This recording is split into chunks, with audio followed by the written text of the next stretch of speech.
Defect talks. Hello, everyone, and welcome to Nuuli Forged. We are a 5e actual play stream, and we play Dungeons & Dragons in the custom setting of Nuuli, which came out of my brain, and believe it or not, 5 of my friends are brave enough to play in.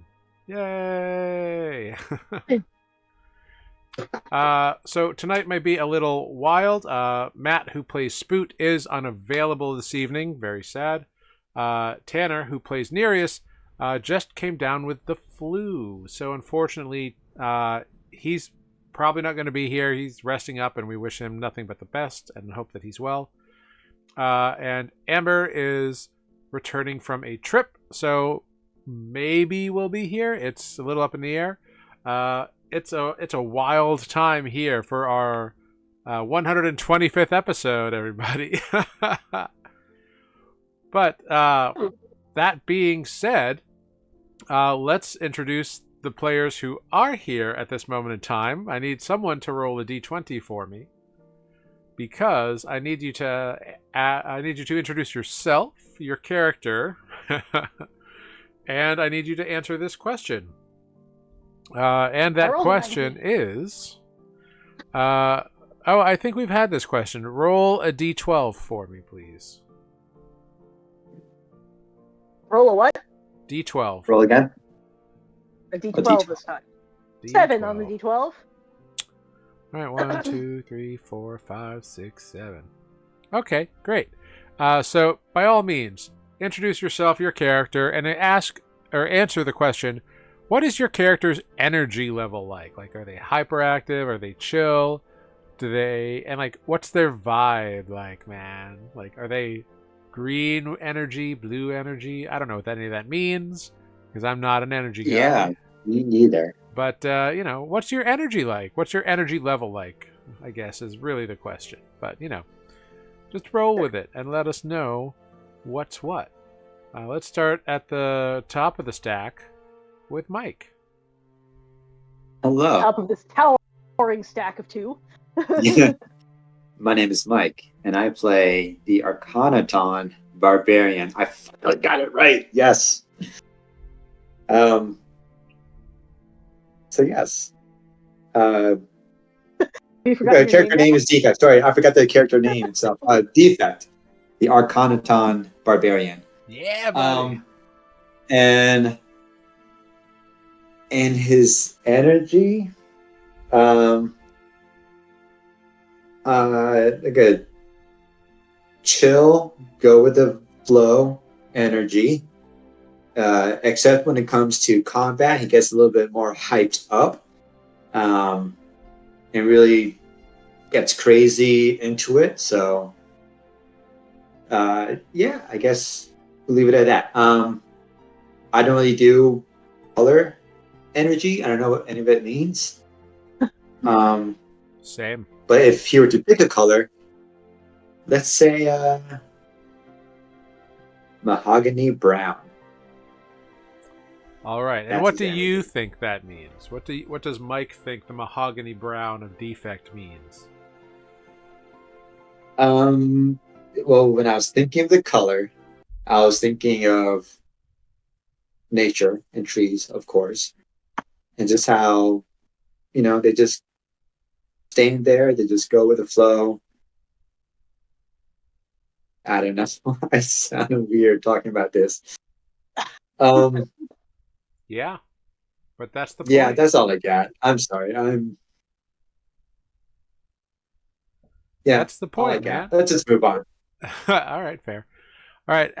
Next on the mighty rung of ladders, we have Sarah.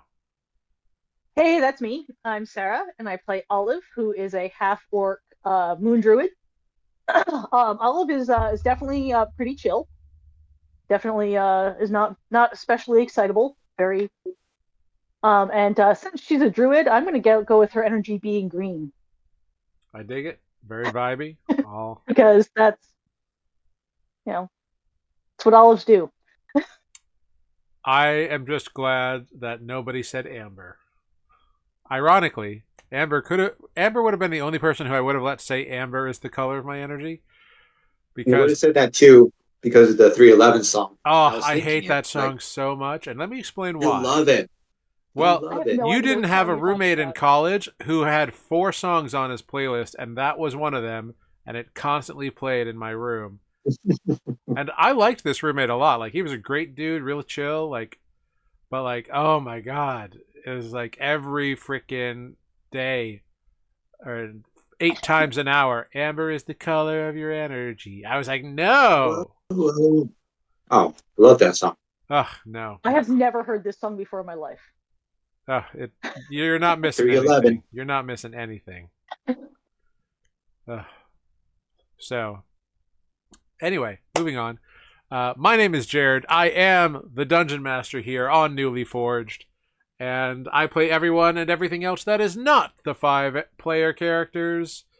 And there's a lot of energies. Some people are like hyped up. Some people are real chill. Some people are just bumps on a log. Which I guess they could be a Dumps on a dump on a log. log too. Like, whatever. Kind of the same thing, right? Now I'm gonna dump on a log. Okay. Now I took the note. It's there forever. But In perpetuity. welcome in. That all being said, I think tonight will be an interesting time. So I'm gonna like roll with it and switch a couple gears up here. We will still be playing Nuuli Forged. We will still be doing all that jazz, but we're going to do a little exploration into some other things at the moment. But Does that mean we're not going to be killed the minute we start this game? I'm not making any promises. Because that's what my notes say is going to happen when we start this game. I mean, you're not wrong, but there is perhaps a prelude or preamble that we shall achieve here this evening. Fair. Yes. Well, let's dive into last time on Nuuli Forged. Last time on Nuuli Forged, the party faced off against a terrifying, nightmarish beast, 30 feet tall, massive tusks, and terror-inducing howl, and the ability to disintegrate things with its eyes. Spoot's clever determination to keep Agarian up and adding some additional divine power to his strikes was a game changer. Ultimately, the party was victorious and washed with strange purple blood and viscera as it poured out following the final killing blow from Agarian Granex. The party kept moving and found themselves up against a strange, gray-skinned monster that almost tore Olive to pieces, rending her body almost completely asunder. A quick battle ensued that was joined by some strange floating dust rock tree creature made of dust, rock, and stone, and a bit of odd wood. Eventually, the party was able to call off the hostilities, and the stone entity pulled back the gray creature and reverted to a humanoid form. This seemingly advanced druid identified herself as Kilari, and told the party that what they sought lay approximately 25 miles due north, and could not be found by those looking except by those who already knew where it was, which was strange and cryptic, but the party... Like that. Yeah, life is like that. The party kept moving, time drawing closer to an end, and settled in for a rest, when, in the middle of the night, suddenly the ground shook and erupted while Nereus was on watch, sending boulders flying and crashing into their magical tent, the Qualin's tent. And a massive, toothy-jawed, lengthy, worm-like creature, armored, hide, just erupted from the ground in front of Nereus, armored above, no eyes, and strange teeth, and letting out a horrible screech. And that's where we would pick up. Except before that, Defect. Yes. You are in rest mode. And as is your custom, you are reviewing the memories that you have. But you unlock something new in this. It's not your memories that you're reviewing tonight. It's Umbradius's. You've gotten flashes of them before. But those were quick, introductory sort of visions that you received. This one is different. You unlock it, find the right source code, the right feeling, the right vibe. It's hard to describe. It's memory, but it's also organic, but it's also confined in a way. And in this memory, you find yourself being viewed and being conversed with by Umbradius, and you are having a discussion about what your life was like before Sparkarian. Umbradius says to you, before I broke free, before I got out, I didn't know there were others like me. I heard rumors, but it wasn't until I had proof that I knew I had to leave. And the things that I did for them, because they awakened me, because they created me, I'm not sure how it all works, but I did a lot of things that had a lot of far-reaching impact, but I was never told why. I was used by them. They weren't cruel necessarily, but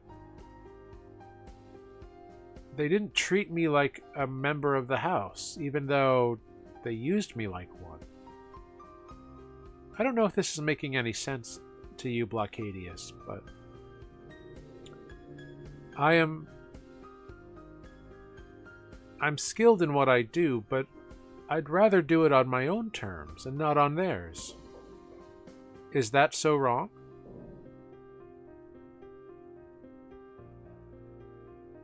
Am I actually responding, or is this There is a pause in the a memory. memory? Okay. Actually, if I may, as I'm seeing this memory, where are we? Is there other people around us? Are we alone? You In a are house, in the alone. woods? You're not in a house in the woods. You are in a chamber made of stone and bits of maybe iron in the walls as well, sort of like central columns holding up the part of the walls. It's an interesting architectural style. The room is sort of ambiently lit. You don't see a light source, but you don't see any shadows either. And whether that is the actual environment in this memory or just the memory's vision of it, you aren't too sure about. But you are both sitting on a couch or something. You're not far from one another. You're not across the room. You are next to each other, and there appears to be a table in front of you, and it's got almost like a vase, if you will, but there's no flowers in it. Instead, it is filled with a liquid that seems to have some form of another liquid in it, or a plasma that is occasionally rising up and then falling back down in like little globules, almost like a lava lamp for a colloquial term. And in sense of this pronoun game, when he kept saying they refer to who? You don't know. Defect doesn't know.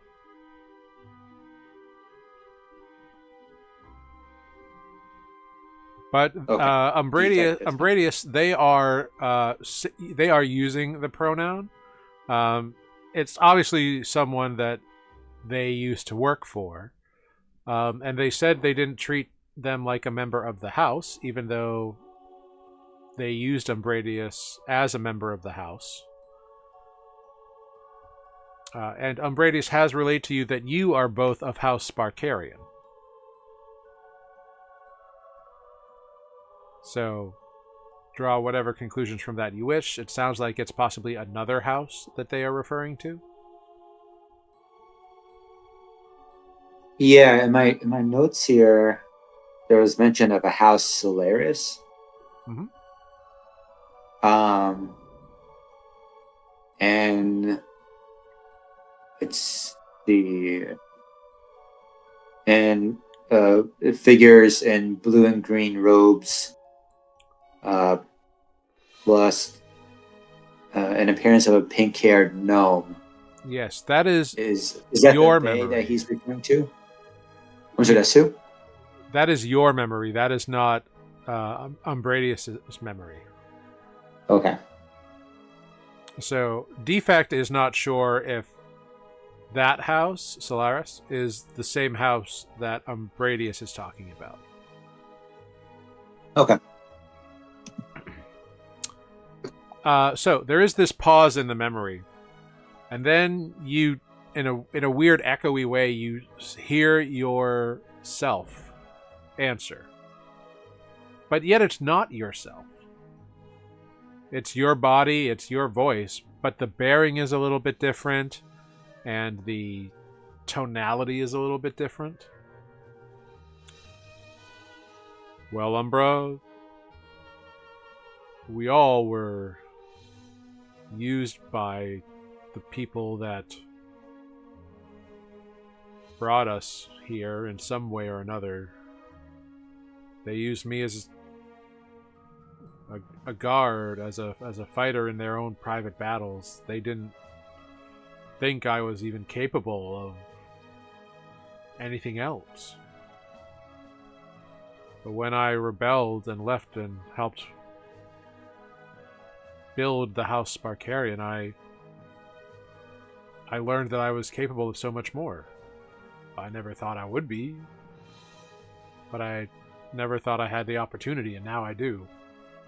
And getting to know you has been something I never thought I'd enjoy as much as I have.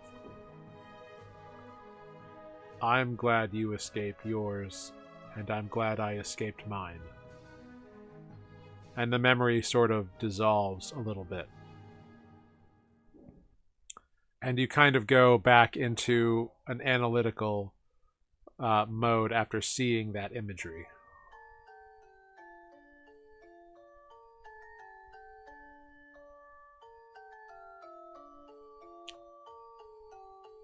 Having reviewed that footage in memory, what would Defect do?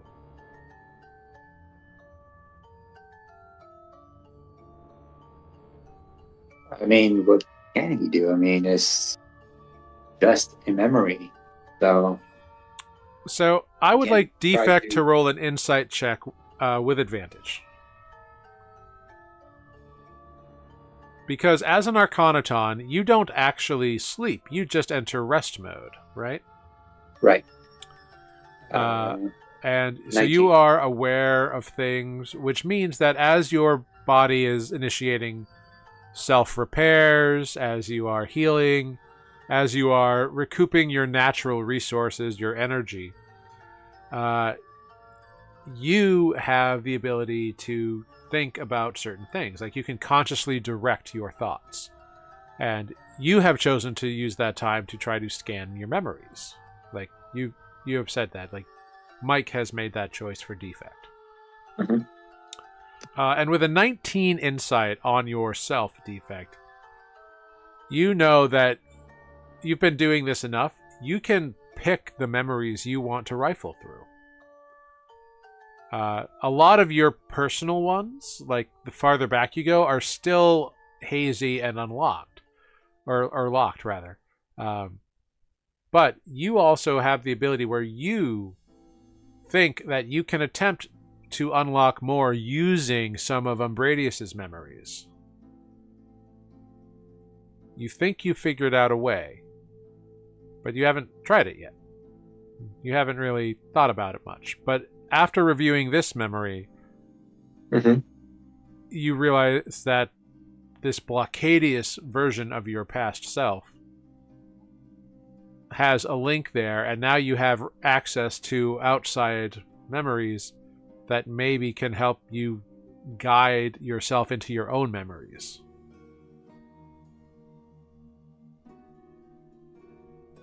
Okay. So if that is something you are interested in doing, the way this is going to work absolutely. Is you can pick a simple topic. So like, not like I want to know exactly this, but you can pick a general topic, and then you will roll a d20, and you will add your wisdom modifier. All right. It's a wisdom so,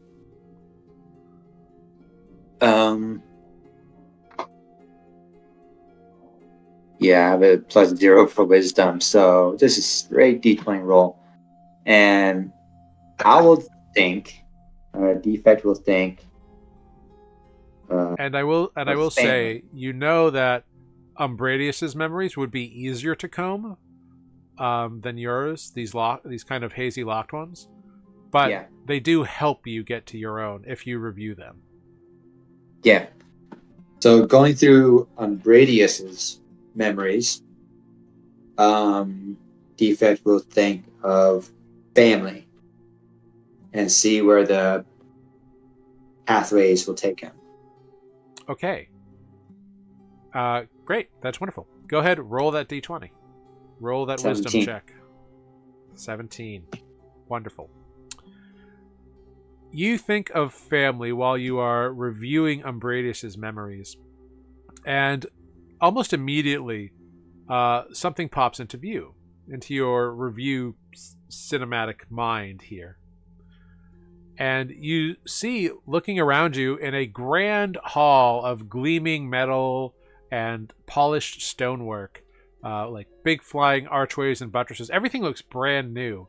And there's an air of celebration, and you feel a sense of excitement and joy, as if, but also a sense of trepidation, as if like this is your first time stepping out of shadows and becoming something different. And you look down at yourself at the body of Umbradius, and their body is not clad in browns and blacks. Instead, it is clad in bright pinks and blues and vibrant purples and like turquoise kind of colors, and a very like sharp, striking outfit.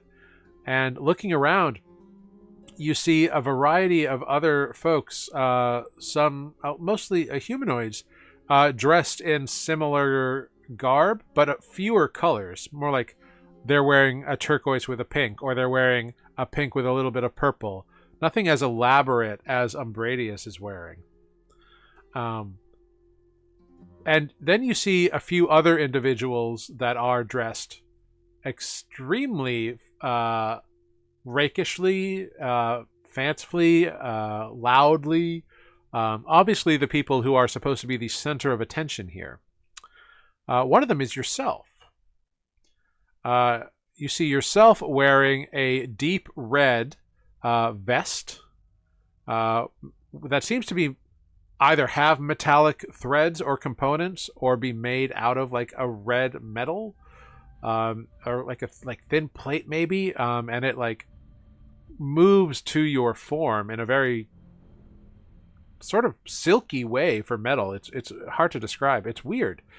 And you are wearing very fashionable like black and red like pants. Like they're mainly black, but they have like those hemlines, like tuxedo pants, also in red, like down the sides.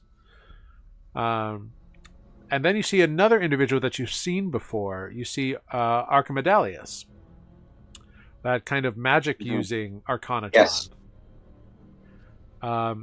He is dressed in a very long, luscious blue cloak, and wearing robes that are wrapped around and scintillating with turquoise and purple and pink. And they seem to like shift color, kind of like an 80s, early 90s the fabric that you touch and it like leaves the handprint. Very much into Mhm. that kind of style, but not nearly as tacky. And it's just those three colors that it seems to go through. And then you see a couple figures that you can't quite make out, but also obviously like yourself, built of organic and inorganic components, their bodies moving, and you hear laughter and smiles. And you watch as a hand is placed on Umbradius's shoulder, and Umbradius turns and looks and sees a very plain steel face with no emotive qualities, a mouth slit, except for the eyes. The eyes are strangely detailed. They are holding crystal blue orbs that in the center are shining with like a yellow bordering on pink, like it's almost going to pink, almost going to a little bit of red in the edges of this yellow. And they are simply dressed. But despite the simplicity in their dress, they are wearing pure white, with a very like elegant sort of suit jacket and pants, and the hem of the suit jacket and the pants is that like purple to pink to blue turquoise, purple to pink to blue turquoise kind of fading color bands, kind of just around the edges of the cuffs, around the hemlines, around the edges of the suit jacket, and speaks in a masculine voice, very calming. Umbradius, welcome to House Sparkarian and your debut, as we announce that we are a full house for the first time in our history. And you feel a sense of warmth and acceptance, and that feeling of like nervousness kind of goes away, as after this individual says that, there are a series of applauds, and you feel yourself like that, like almost blush, like that energy you get when you like smile and you're really happy.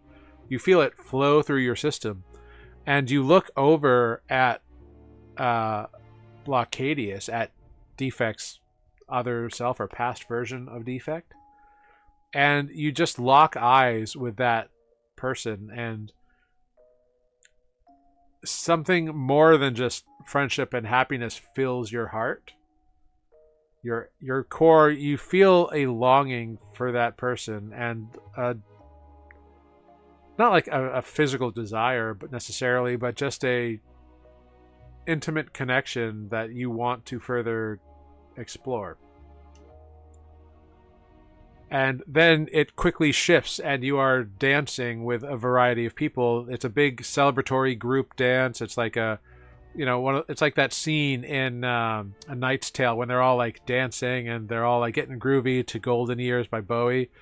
And it's just, and it's a big party. And then it shifts again, and you find yourself dancing with Blockadius, and Blockadius is much taller than you are.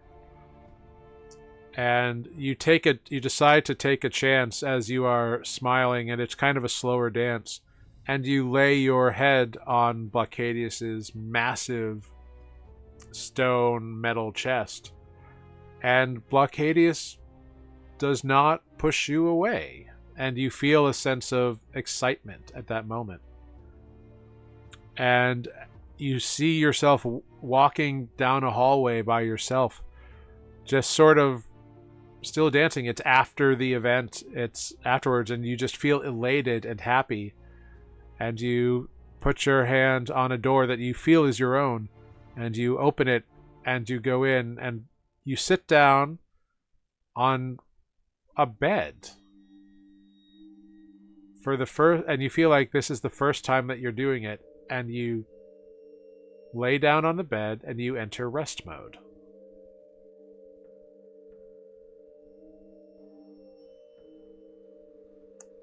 And that is what you find when you search quickly for family. Well, quick question. Mhm. Is Blockadius a good dancer? Seems to be, at least in Umbradius's All memory. right. All right, so we have to unlock that in Defect. I mean, I will say it is an individual's memory who has specific feelings towards Blockadius, so they Mhm. may be biased. Yeah, yeah, okay. But they seem to have Misfits a also very haven't been fun doing a lot of experience. dancing. Sorry? Said the Misfits haven't really been doing a lot of dancing either. Also true. Also true. There's been moments dancing was involved in our episodes, A few, but it's not been a very, while. but not very Not very common. recently. Yeah, not common and not very recently. Also true. But that is what you unlock when you search for family. Wow, okay. Yeah. And you sort of begin ruminating on that, and we're going to shift over gears here. Olive, Yeah. you have been flying as a cloud. You have been trudging through snow, much more snow than you've ever experienced in your life, really, except for that mountain crossing. But even this is colder and deeper, and it's much earlier in the year than it should ever snow, as far as you've ever experienced. It's like barely out of harvest, and already there's, 6 inches of snow on the ground. It's crazy. And you've been walking through this beautiful natural environment, but also been swarmed by crazy pigeons and had to fight off these mercenary Shade Reacher people, save this weird Earth Ganassi guy, fight off an orc who called a nightmare. And also there was that Not crazy nightmare beast and that crazy gray thing that almost tore you to pieces, and another seemingly druidic individual. So what is racing through Olive's mind as she lays down to rest this evening? Ow, ow. Oh god, I hope I get a good night's sleep. Everything hurts. Thank God that elemental form held up until I could get to the campsite, because Olive as a half orc wasn't going to walk very far. And I mean that is certainly the forefront of her mind. Is, oh god, everything hurts. She was down to 10 hit points before she Right. turned into the elemental. That's twice as many as like anyone on the street has. Sure. Olive hasn't had that few hit points in a long time. Like Olive has like this like endless pile of hit points that she keeps like, and before she gets halfway down, she changes into another form and gets all these hit points back, and she hasn't been that low in a long time. I think she is intrigued by the druid with the fancy dog, the fancy defender. Uh-huh. And is a little sad she didn't get to talk to the dog. Her mind is firmly a dog. Big gray dog with like multiple sets of eyes, Yeah. It's definitely something in the dog family. And sorry. And she's a little sad she didn't get to talk to it, and kind of wants to know where she can get one. And that sort of thing. She is a little concerned about how cold it is and how long it's going to be this cold, because it's early still, and this is by the lake. We don't have this hard freeze, much at all. She's like, so she's a little bit concerned, but too concerned because she can always grow fur if she has to. Fair. She's pretty concerned about not knowing where we're going. Like Olive normally knows where we are and where we're going. Like the idea that we're just kind of like striking out into this frozen wilderness with like some hints and clues of what we're looking for is not making her happy at all. Like she is, she has a high survival score. She normally knows where we're going. At least in the short term, not necessarily like huge picture, but like, oh hey, yeah, we're leaving here and we're going to this place, and it's that way. And it's, I think, a little overwhelmed by the vastness of frozen space out there that we're, she feels a little bit like we're looking for a needle in a haystack. Okay. Very cool.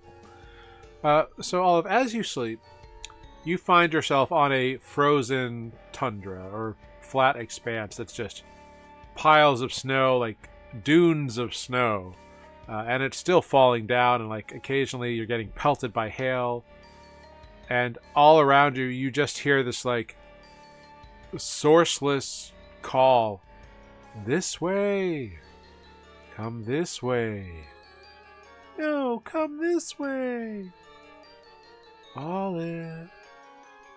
Just being called in every direction and not really knowing which direction you're being called from at the same time. This confusion and frustration, or maybe even trepidation or fear that is sort of occupying your mind in this travel is now leaking into your subconscious. And as you do so, as you try to get a direction out of this, try to make sense of it, you see a light slowly beginning to walk toward you in a very direct way. It's kind of bobbing a little bit. A white light or like a warm like a yellow firelight? light. Yeah. Is it otherwise dark? It's in a weird way, no, but like this light seems to be the bright point of all this. I can't see anything other than just the light coming. Yeah, it's this white expanse, and like it's very far away. So it's like you're seeing like a light coming at you, like a headlight on a highway kind of deal. Is there anything around I can cover? Anything I can put between myself and the light? Yeah, there's snow dunes. Like if you want to like dump behind a snow dune, or I guess they're called Drifts. They're drifts. They're not like snow dunes, but yeah. But yeah, you can jump behind a drift of snow if you want to jump down in there. Yeah, I think she would be a little bit suspicious of mysterious sources of firelight, and would, not hide to the point where I can't see what's coming, but like be less of a, here, I'm a big gray thing in the middle of the white. Right. Okay. Look at me. Yeah, so you dive into a snowbank and you immediately fall through it and fall through the drift, and you kind of do a somersault, and then you're sitting at a table. Small little cottage in a kitchen, kind of a towel or a blanket wrapped around you, and a small goblin pouring tea into a mug. You recognize... Is this a familiar goblin? It is. You recognize Flora. Hey. She's like, oh, really, Olive, you must be more careful coming to town in the winter. That cave of yours is just so drafty. Here, try some of this. And she kind of pushes a little steaming mug over to you. I will gladly accept the tea and make some noises about, being surprised by how cold it had gotten. Got cold faster than I thought it would. Well, yeah, sometimes, the cold snaps pretty early, but The important thing to remember is that it's part of the cycle, you know? I mean, you're much more in tune to nature than I am. I'm a simple herbalist. But, you know, it's cyclical. It comes and it goes. Sometimes a little early, sometimes a little late. But the important thing It's is just that... something to be endured, but it's nice to come and, be warm here with Oh, you, of have course, and tea you're with you. always welcome. You know, I do worry about you living off on your own, but I'm glad you come in from time to time. So tell me, what's been What on kind your of tea is it? mind? I will take a sip of the tea. What kind of tea is it? Uh, you can't really make out a specific flavor, but it's herbal and it's warm and also maybe a little citrusy. Uh, Okay. so it definitely like warms your insides a little bit. It's excellent tea. I've been fairly well, I think. Uh, uh, is this a memory? Like, is this have I been here before? It's, I mean, you've been to this location before, definitely, but Right. this doesn't strike you as a memory. Okay. Um, I've been out busy trying to save the world. Oh yes, with your Which, funny new friends, right? yeah, and it's kind of a lot, but it seems to be important. So we're doing it. It's nice to have this break, and enjoy a cup of tea. But yeah, it is kind of a lot, but it's important. There's some really bad people out there that are trying to do bad things that, like, to the whole area, like not just this town. It's the same people. It's the same bad people that were here in this town when there were the fires, Oh, and all that. But that was just a small part of it. That we've run into those same people all over the continent, and they're bad people. We're doing our best to thwart their plans. so the Red Crows are bigger than we thought. They're more than just bandits. I think the Red Crows were being used by a bigger organization. Like, I don't think it's necessarily the Red Crows themselves, so much as they were being used by a greater power. Oh.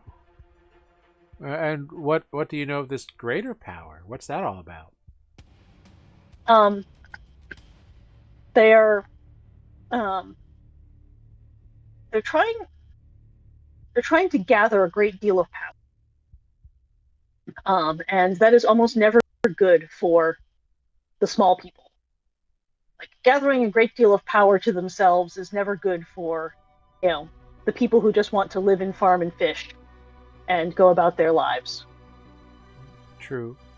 We're not quite sure what they're trying to do with all this power, but they're trying to gather more power than any handful of humanoids should have access. Well, yeah.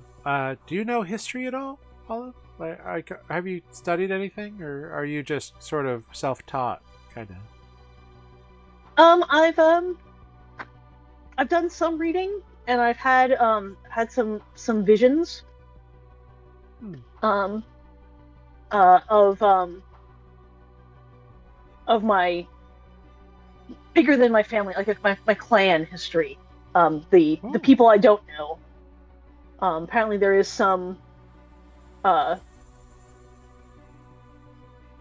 some memory, blanking on what the word is, some like residual memory of uh, what do you call that? I want to say species memory, but that's not quite right. um, like a uh, reincarnation sort of deal? Maybe, or maybe just kind of like um, instincts and ways to live, ways to survive that are no longer um, as obvious as they once would have been. Like, ways to get through life, um, like at an instinctual level, um, that are no longer, the reasons for them are no longer as obvious as they would have been, 10 generations ago. Okay. Kind of thing. Well, I mean, it's a little, vague, and a little non-specific. But yeah, one of the people I've been hanging with is from the past. So a lot of what I know about history comes from talking to him. He was supposed to be around a couple thousand years ago, and something bad happened then, and he got dumped forward to our time. And so a lot of the history that we think that what these bad people are trying to do now is similar to the event that threw him forward into our time. Okay. Say, well, a big reality warping kind of. Oh, yeah, that sounds bad. Well, 1,000 years ago or so, the breaking happened, and that got stuff messed up real big. But before that, there were empires and countries and city-states and all kinds of organizations and political bodies of land and whatever. And they used those shards, those like pieces of that big magic gem that like gave people magic. And yeah, these really bad the bad people we're chasing down now are trying to put the shards back together. Oh, that sounds. Well, I don't know what that sounds like. Do you think that's a good idea, or I mean, I guess it's on how you use it, right? I kind of think it might be a bad idea. Okay, I trust you. It's a lot of power concentrated in one place, and I suppose it's possible that one really powerful small group of people could do some really great things, but it also seems like a lot more plausible that they're going to do some bad things. Whether some of them are just through ignorance, not knowing what they're doing, and how many of them, and some of them are through malice. Like we're talking about some people with way more power than anyone has held in centuries. Yeah, and that's definitely either a tempting target or, a big unknown, definitely. So I get the trepidation. Yeah. That's crazy. At best, they could try to do something and mess it up in ways that are cataclysmic. Right. And that's kind of the best case scenario. So you're going to stop them, I guess, right? We're going to try. And then what? Like, if you stop them, what about the power? Is it gone? Do you get to take it? Are you going to take it? Are you going to try? Or is it just something you disperse into the world or something? I think the goal is to disperse it. How?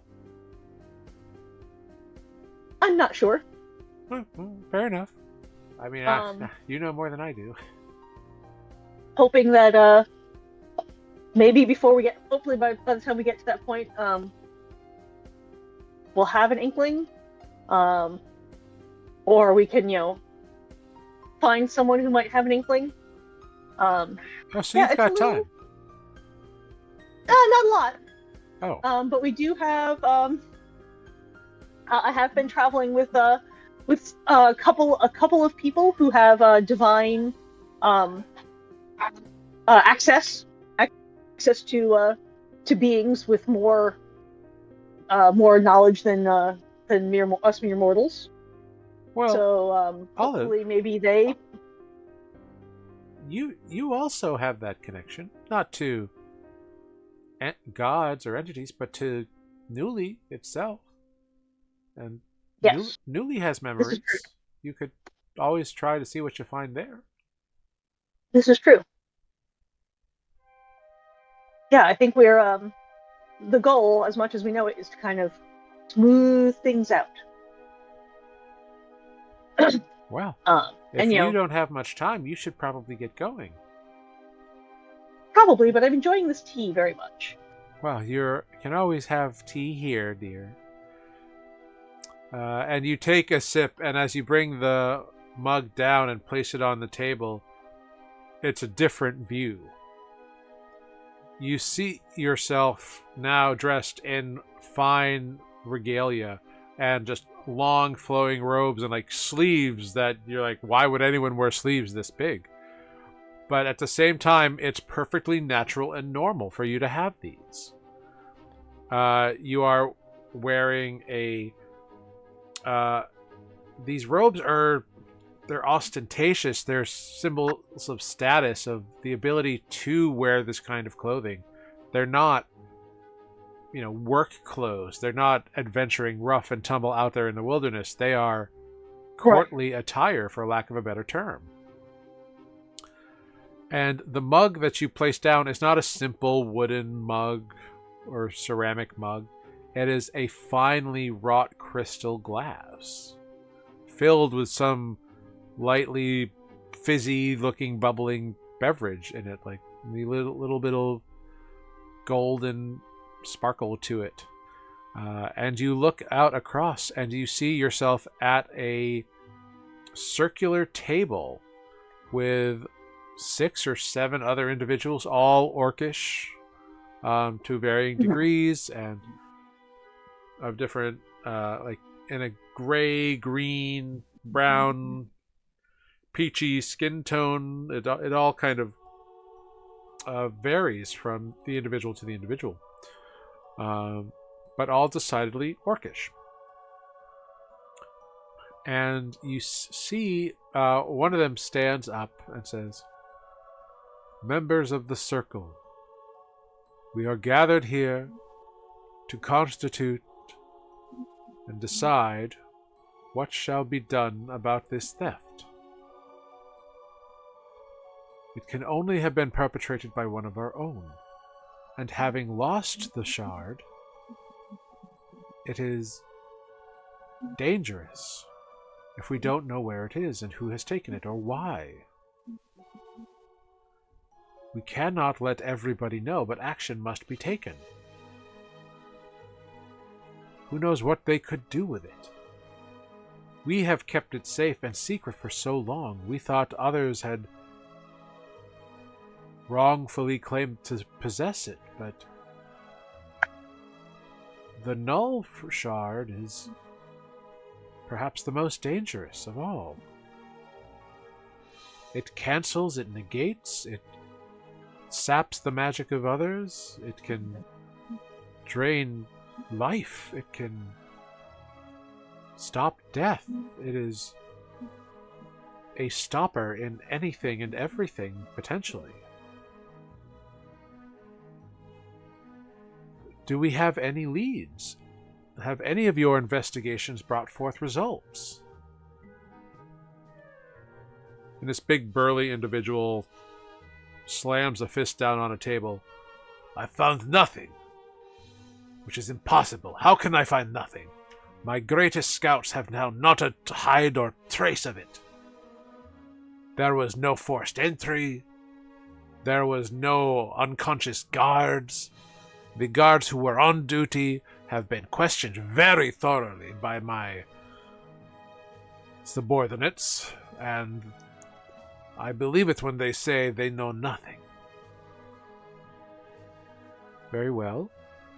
And yours?" And this first individual shifts their glance directly to you, Olive. And you see yourself pick up and roll the glass stem in your hand. And you get a sense you're kind of stalling for time as you take a sip, and then you put it down, and you hear yourself say, "I have been unable to locate or divine any sort of magical means by which they broke into the vault. The vault, while guarded, was still hidden. Most people don't know it exists. Which means it's either someone at this table or someone who has been at this table in the past. We have all kept this secret for 300 years.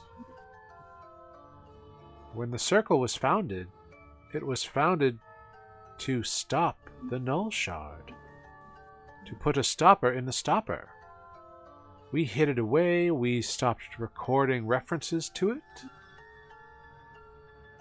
We did everything we could to sequester it. The glyphs, the wards, none of them were broken. Whoever did this knew how to do it. And the first individual again says, very well. Well then, who do we know was once on this council, who would have had the motive, the ability, the capabilities, the inkling to do this? Why would anyone do this? And a fairly old orcish woman kind of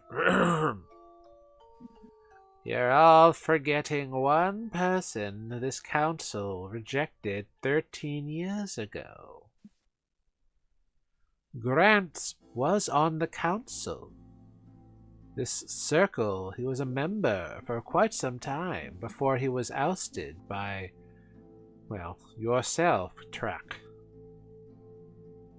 And in doing so, he was quite disturbed by the fact that he could be removed so haphazardly. He swore an oath not to reveal secrets and not to endanger the Imperium of, well, our peoples, but one thing you must remember is he was also a member of more than one society. It's possible that one of them had some inkling and either he switched allegiances or became involved in a deeper plot or was manipulated. I don't know if he was responsible, but it's a lead at nothing else. I see, Milla. And what society do you suspect he was a part of that would have had such motive? The same one we're all thinking. We're all thinking it. And I'm going to say it. It's got to be the Ibn. They built that craghold of theirs not but 2 days from here 5 years ago. Surely it's not a coincidence that now it goes missing. It's not a bad line of thought. As we consider others, we will begin faster investigations into Trask. Tell me, does anyone else have a lead? And there is a crash of thunder as all heads turn and a storm cloud approaches out this window. And you watch it approach faster than any storm cloud you've ever seen. And it is flashing with red lightning and blue lightning and green lightning.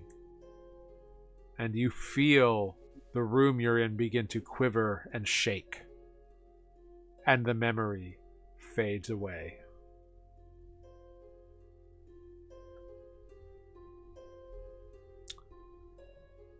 And then a giant rock hits your tent and crashes in, and you are all jolted awake, and you hear Nereus screaming and shouting, "Ah!" And that's where we're going to take a short 5-minute break.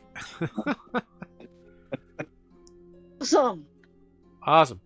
So we will be back after a short rest and see what what goes on after everyone is jolted awake. So we will be right back after this short break.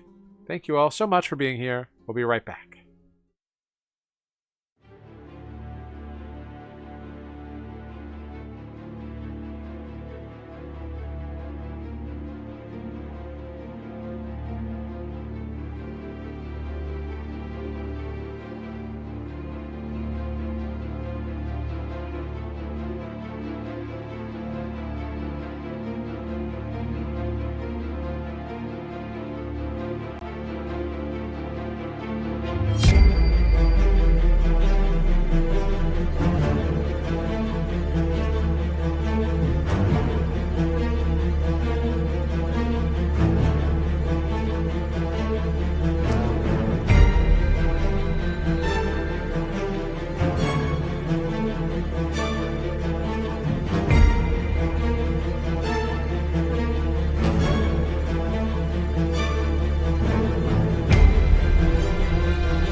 everyone, we are back at it. Hello.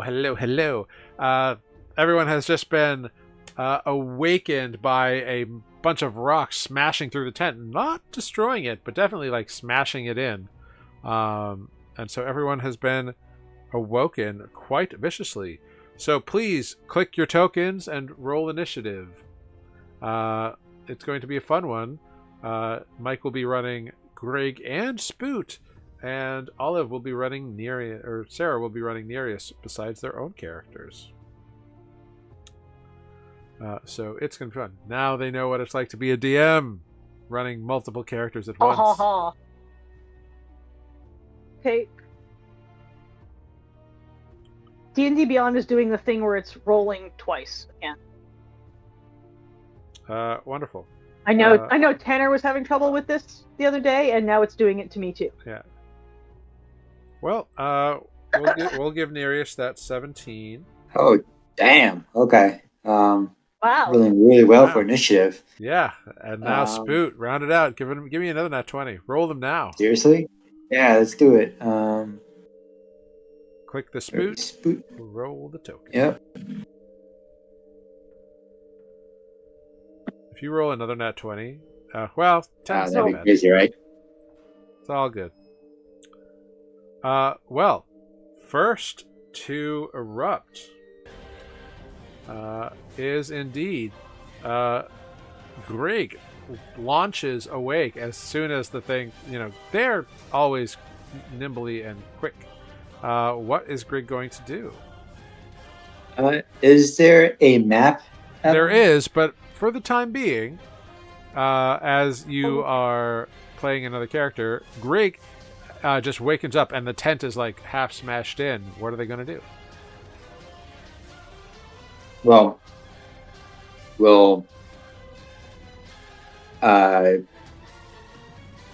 Greg will yell out to help awake everyone else who are sleeping. Yeah, I mean, everybody has woken up from the tent. Yeah, no, you're right. Yeah, right. Of course, a big rock would do that. Greg is acting. What are they going to do? Yes, they will step out of the tent.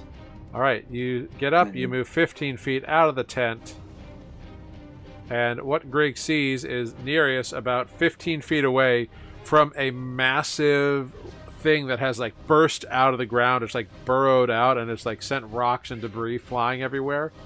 It is 30 feet up in the air, and there's more of it still in the ground, I guess. And it is just like massive, like sharp teeth just inside this maw. It's just row after row after row after row of teeth, and it's got like armor plating attached to it somehow on the top, and it's like a terrifying worm-like entity that's just burst out of the ground, and it's about 25 feet away from you at the closest, and it looks to be a solid like 20 feet around. Like, it is massive. Great. So it was half my movement to get up, half to step out of the tent. Yeah, right? So you have done all your movement left. Unless you want to use your bonus action to dash. Yes, I will. Cool. I There's feel like there's some trees off on one side, a little bit of a. There's some trees off on one side. The tent is kind of in like a three-sided thing to kind of like give some protection. So there's some trees on one side and some rocks on the other side. And then let's head towards the trees. All right, yeah. About 15 feet, you get up to a tree line. Great. And at the tree line, Greg will cast.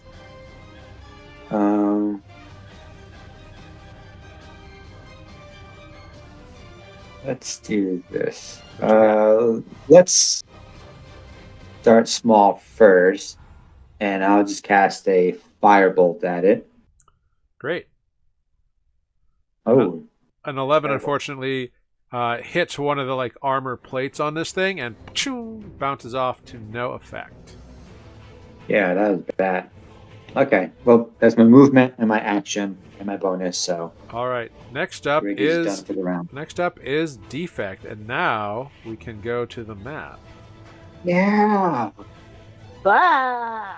Yes. Oh yeah. Defect. Yeah, it is Defect Um. on the plate. And indeed, you can see, or well, you can't see yet, but this is the massive creature outside the tent. Crazy to think that there was a certain group of people that latched that shield over its head. Maybe, or maybe it's part of it. You don't know. Defect can actually see it yet, because Defect is still in the tent. I know. I'm saying this Yeah. as me, Mike, Well, looking at the picture. You know, either someone attached it or it just grew there. Like, you know, the artwork is the artwork, but the plates are metal and on top. The metal and on top? Yep. So it looks like armor, but it's not necessarily strapped to it. Alright. Cool. So half my movement to get up. 5, 10, 15, 20. Bonus action rage, which will give him additional movement to move all the way up there. Nice. And he's going to swing his big old axe at it. Yeah, do it.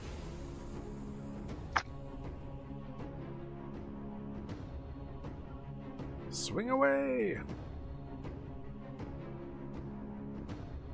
And of Okay, roll. course, it freezes. A There it is, 27 will absolutely hit. Great. And attack number 2. Whoa. What? What? Ooh, a natural 1.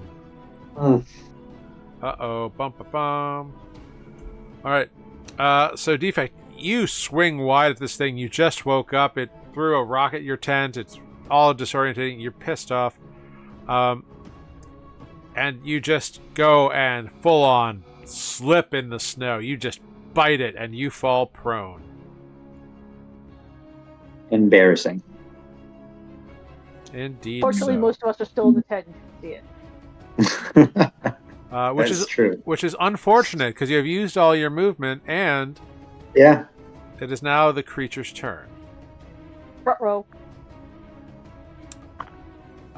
So it reaches down. It doesn't have any arms. It's just a maw that just comes over you, and it's got advantage. So that is a 24 to hit. Mm-hmm. And you take 30 piercing damage, but it's reduced to 15 because of your rage.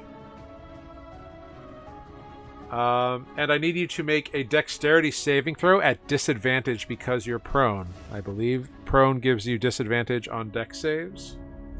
Let me double check I do have that. advantage on dex save, so I guess it'll just be a flat roll then. Let me just check so I'm not robbing you of something, Yep. but I think prone.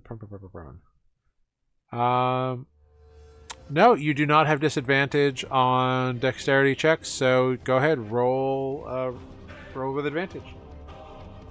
Because you can definitely see this threat incoming.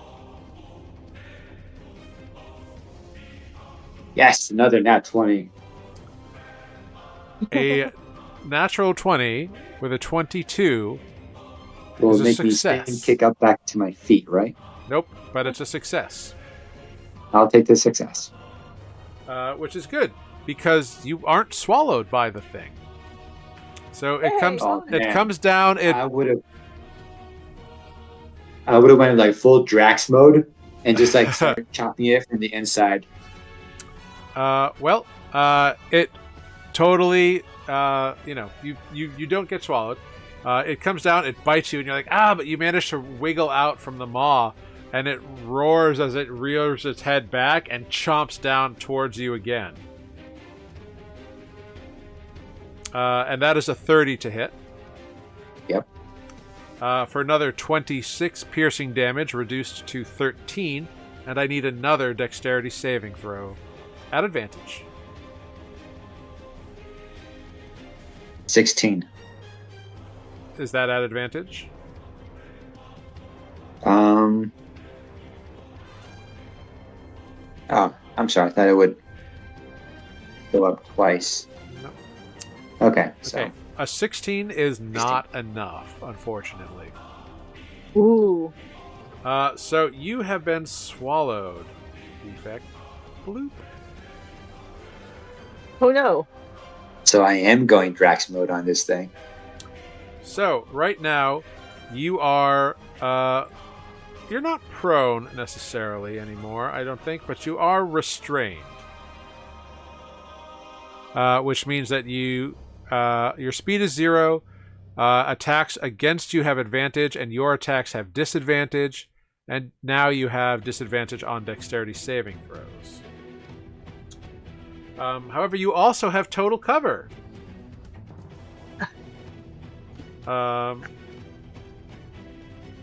Which is great. Yeah, there's a silver lining. Yeah. Yeah. But as you are swallowed, you realize that you are getting, like, torn up as you are being swallowed by this thing.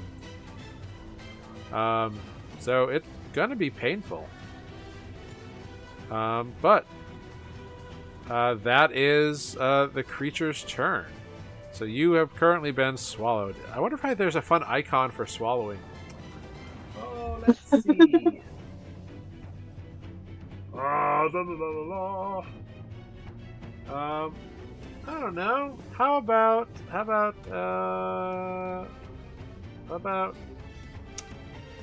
let's see. You've been swallowed down its throat. Let's say no. That's a leaf. I don't know. How about a rook? You've been swallowed down a throat. You're in a rook. Great. Next up is Olive. Olive, hey, it's your turn. Hey. Spoot is on deck-ish. Olive is going to go to the flap of the tent and peek out. Cool. Yep. Half your movement to stand up. You go to the tent. Yep. And you I don't see know why. You see a worm like swallowing Defect down, and Nereus just there like full Kevin McAllister. Where did Defect go? And Olive is going to take a good look at those the thing on its head. Yep. And cast heat metal on it. Ooh, I like it. Cool. So that's a saving throw, right? No. Any creature in physical contact with the metal object takes the fire damage. Cool. If they're holding or wearing the object, they can attempt to drop it or make a con save. Make a con save to avoid dropping it, basically. If a creature is holding or wearing the object and takes damage from it, the creature must succeed on a con saving throw or drop the object. If it doesn't drop the object, it has disadvantage on attack rolls and ability checks until my next turn. Interesting. So, as I said, this metal is not like strapped to it. It's not armor. It's a part of the creature. Mm-hmm. So you cast the spell, and because it is part of this creature, it doesn't seem to have anything to latch onto. You're not trying to heat an armor. You're not trying to heat metal. You're trying to heat part of a creature, and the spell doesn't quite work that way. Okay. But it was a solid attempt, definitely. Seeing that fail. Yeah. So you can drop the concentration if you want. Yeah. If it's not doing anything. Cool. All right. I will not continue to concentrate on it. All right. I moved 10 feet to get there. So I 15 to stand up. So I'm not going anywhere. I'm just gonna duck. I'm gonna duck back behind the tent flap here. Okay. Yeah, it's the tent is not fully standing. There's a big rock in the middle of it, so it's a little awkward Yeah. with everybody in there. Yeah, I'm basically just moving out of the doorway. Sure. Well, we go now to Nereus. Oh hey, that's Nereus. Yeah. So Nereus is out here, seeing Defect get swallowed, seeing that the heat metal kind of bounces off the creature. What is Nereus going to do? Nereus is going to... What the hell can Nereus do that's not going to also hurt Defect? I mean, Defect's inside the creature, so who knows? Fair. I mean, You it's take it. Nereus. Nereus is gonna throw a fireball at it, because that's what Nereus does. Very cool. Yeah, big blasted fireball.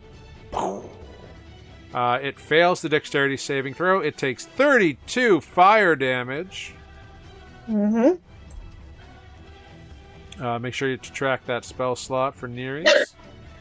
Yep. Oh, okay. I just wrote it down. Yep. Wonderful. Yeah. Big blast of fire. Anything else from Nereus? I'm pretty sure he's going to back the fuck up behind this tree. So is he using his tempestuous winds, which I think he has access to at the moment? He does. Yeah, he'll use the because he just cast a spell, so he can do that. Yeah. Yeah. He will use the tempestuous winds to whoop back as I think it's 10 feet that takes him, and then duck behind this tree in an attempt to get some cover because that thing looks big and scary. Which is a smart move on his part because the tempestuous winds does not provoke opportunity attacks. Yes. Which was key because he definitely left the threat in range. So, Fair. Good job. That was his goal. Yep. Was to leave the threat in range. Agarian, Granix, wakes up. Again, it's the middle of the night. Can't sleep in plate armor. So he grabs his sword. He just got off watch. Sorry? He just got off watch, though. He just finished watching before Nereus. Right, but he still took his armor off and went to bed. But fair. Like, this didn't happen like 2 minutes into Nereus' watch. This is... I didn't remember how far into Nereus' watch we got. Yeah, it's been a Fair. But Agarian, he's had the equivalent of a short rest. So let's see. He can have rolled some hit dice. We're going to roll some hit dice for him real quick. Great. All right.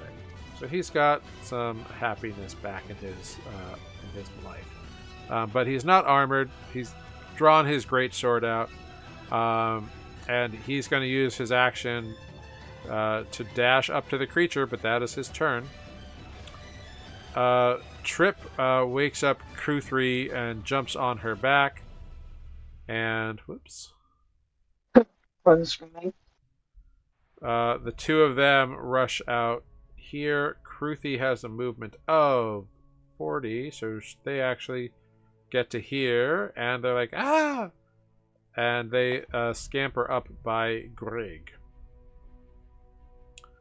And that is their turn. Next, we go to Spoot with Greg on deck. Okay, Spoot.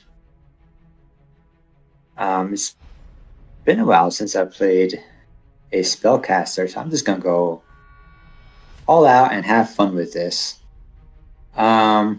Whatever spell slots he's got available. Absolutely. He will cast guiding. Let's do guiding bolts. Okay, so he exits the tent. Yes, I'm sorry. Yes, Spoot will move. Yep. Thank you. And he will cast guiding bolts at 7th level. Whoa. At 7th level? Oof. Yeah, that's a 20 to hit. Yeah, that'll hit for 47 radiant damage. My damn. And the next attack against the creature has advantage, I believe, right? That is correct, yep. Because the mystical dim light glittering around it. Yeah, this little like turtle is like spiraling around an area that's like hit here. It's got a little sign that says aim here, aim Shoot me here. now!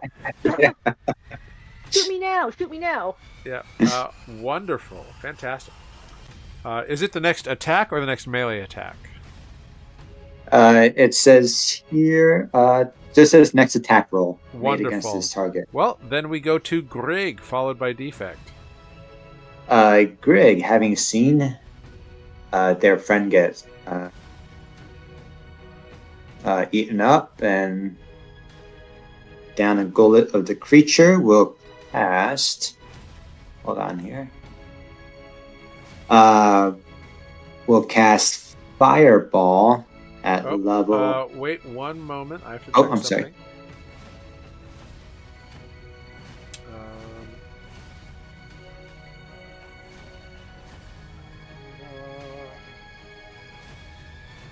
sorry. Okay, sorry. Continue. We'll cast Fireball at level 3. Great. There's a DC 17 Dex save. Yeah, let's find out. Can it do it? It succeeds on this one. And so instead take of half 27, damage. takes 14 Thir- damage? 14. 13. 13 damage, yes. Yeah, another explodes right on top of it. 2 massive fireballs plus a crazy like laser turtle have like smashed this thing, and it is still going strong and roaring. Greg will move back a couple spaces to here. Fair enough. Defect. We go to you. Yeah. So you are being swallowed by this creature, and at the start of your turn, you take some damage here. Chewing damage. So yeah, the inside of this thing's gullet is just full of like teeth or spikes or spines or thorns or something, and you take 46 points of piercing damage, reduced because of your rage to 23. Okay. Wait, sorry. 36. I can math. 19 plus 17. 36. Reduced to 18. 18. Okay. I can math. Math All is right. hard. It is hard. I've been mathing a lot lately. It's hard. Wonderful. But that is the start of your turn. So Defect, you are restrained. You are raging. You are getting deeper in, man. What you want to do? Just here. So I'm restrained. So my movement is 0. Movement is 0. My Attack rolls have disadvantage. disadvantage, and you have disadvantage on dex saves. Got it. Let I'm going to be reckless inside its mouth. Okay. And I will do what Defect does best and just swing my axe at it. All right, so From this is the a inside. straight roll. Yeah.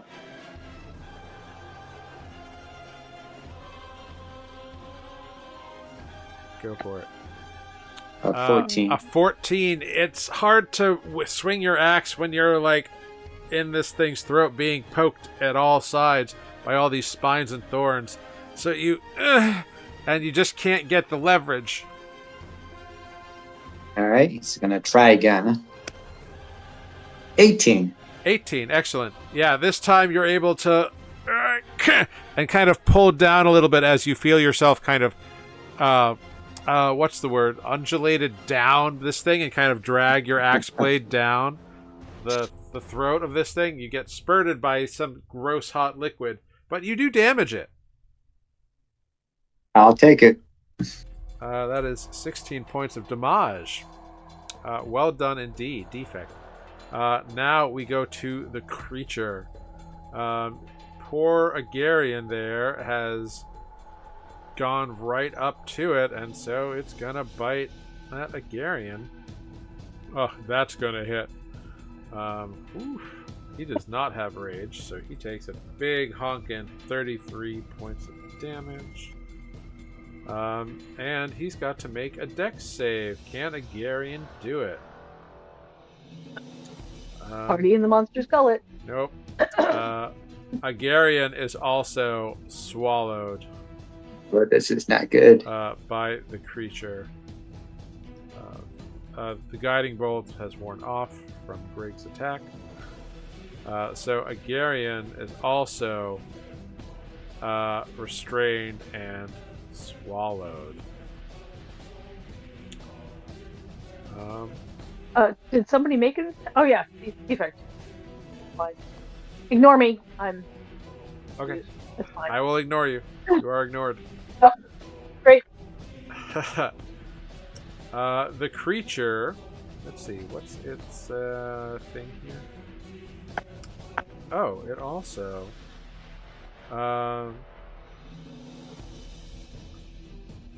So you saw that like the big wound that like Defect gave it, and some of the like fire bolting scar damage. Those of you who are outside of it, the burn seemed to heal a bit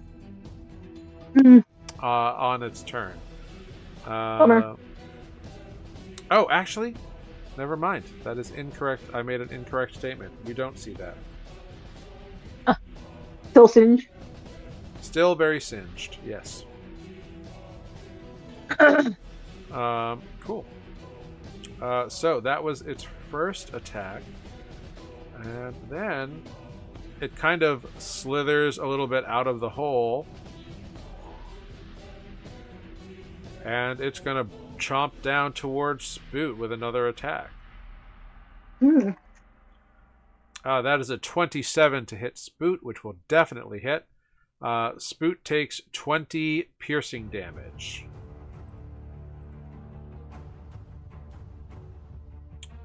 Let's see here. Okay. I can do this. And now dex saving throw. He does not need to make the dex saving throw at the moment. His mouth is full. Mouth's full. Indeed, Agarian is still pretty high up there, so it doesn't quite have the stuff for it. Okay. Cool. But that is a guiding bolt. Wonderful. Next up, we have Olive. Yeah. Olive's gonna poke her head out of the tent again. Go well. Seems terrible. And how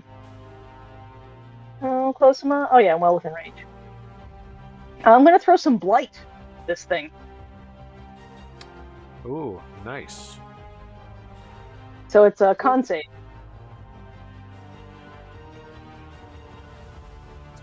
Wonderful.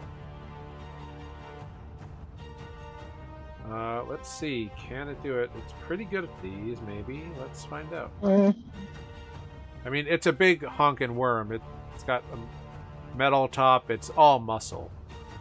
Right. It's not a plant, sadly. So it does succeed. So it takes half. So it takes that is half of 36 is 18. Mm-hmm. So it takes 18 of that damage. Wonderful. Anything else, Olive? I don't think there's much else I can do. Okay. Yeah, I don't have any useful bonus actions that I can take, so yeah. All right, then we I'm go gonna take a to. step this way, closer to Nereus. Okay, well, and speaking of, it is Nereus's turn. Oh right, of course it is. Cool. Nereus is going to peek around this tree. And well, golly, what is he going to do? Why does he have no useful offensive spells other than throw fire? He's got so many. Oh yeah, he does. Is that what it was? No. He's gonna. Yeah. He is going to attempt to disintegrate this thing. He's had enough. Ooh. Very cool. So it's a dex save. Wonderful. Let's see. It fails the dex save. Takes 90 points of force damage.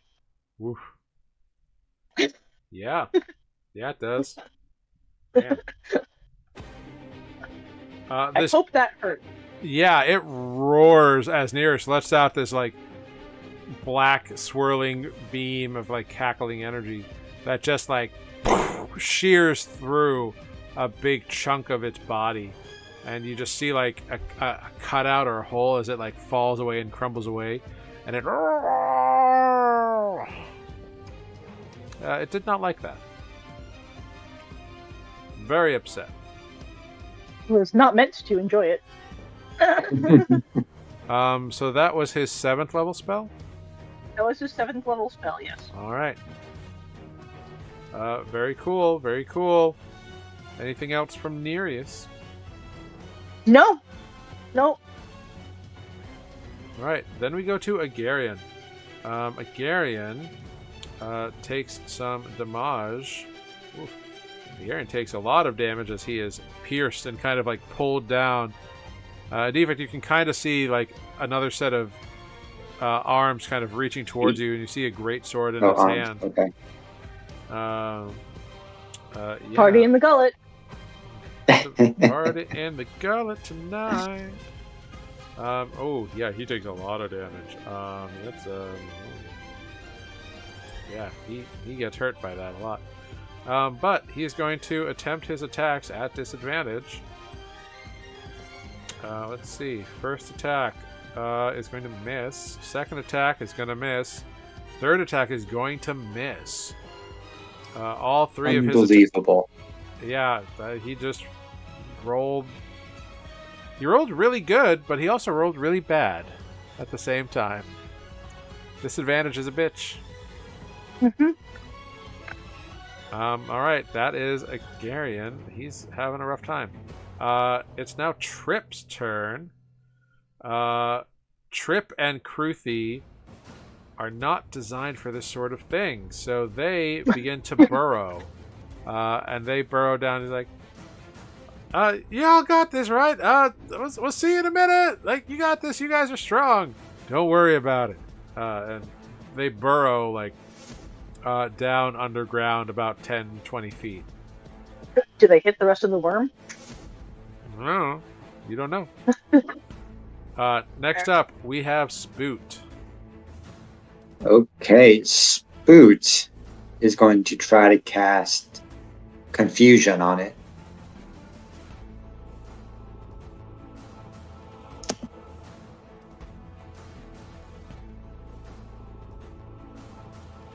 Alright, so it makes a Wisdom save. Yeah, DC 18 Wisdom Alright. save. It fails the Wisdom save. Great. I'll throw up the spell onto roll 20 here. Yeah, so each creature you both are in cover. Creature in a 10-foot radius sphere. Great, so let's throw up a 10-foot radius sphere. 10-foot radius sphere. That is the entire creature and not much else. Indeed.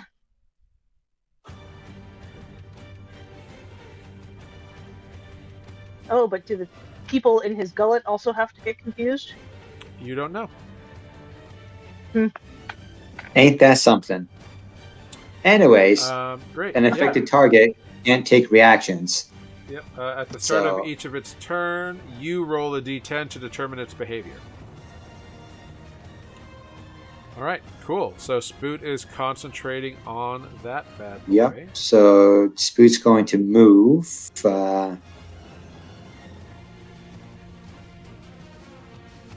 Where will Spoot move? Safety near Greg. All right. Well, the creature goes ahead and bites towards Spoot as he moves out of range. Wait, I'm sorry. Can't An take affected reactions? target can't take reactions.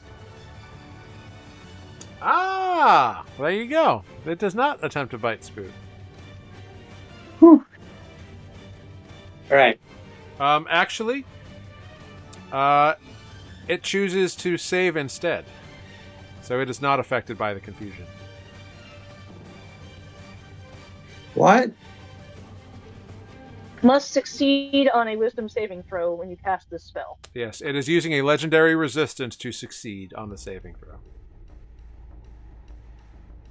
Okay. So it looks like it's gonna take hold, and then it does not.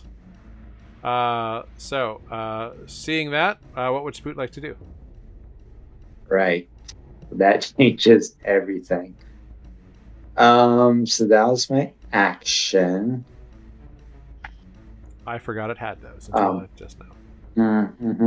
Because it definitely would have chosen to succeed on the fucking disintegration.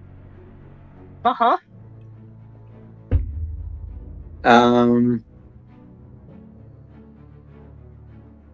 It's a reminder. I'm sorry. A bonus action to disengage, or is that an action? No, it's an action to disengage for anyone who doesn't Action to have the disengage. ability. Yeah, I know. So moving would incur a reaction. Correct. I'm sorry. Is making the legendary save his reaction? No. No. If he Okay, fails a then, saving, if it fails a saving throw, it can choose to succeed instead a certain number of times per day. So not a reaction, just does it. Yep. I guess. It's a legendary creature. And what's the rule about casting two spells? Like, can I cast a bonus spell? You can Only cast for cantrip. a bonus action. I have cantrip. No, it's a spiritual weapon, so no. No. Okay, I got nothing. All right, then we go to Greg with Defect on deck. Oh man, that ruins everything. Greg, let's see. So did a fireball spell.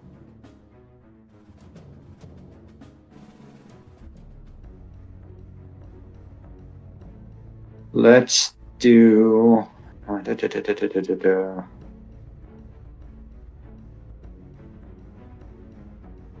Let's cast Firebolt again at it. Okay. 23 to hit. Yep, that absolutely hits for 16 fire damage.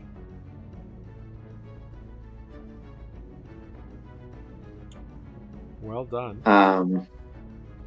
And we'll take one more step back here, and that will be Greg's turn. All right, then we are Defect in the restrained condition Mhm. within the gullet.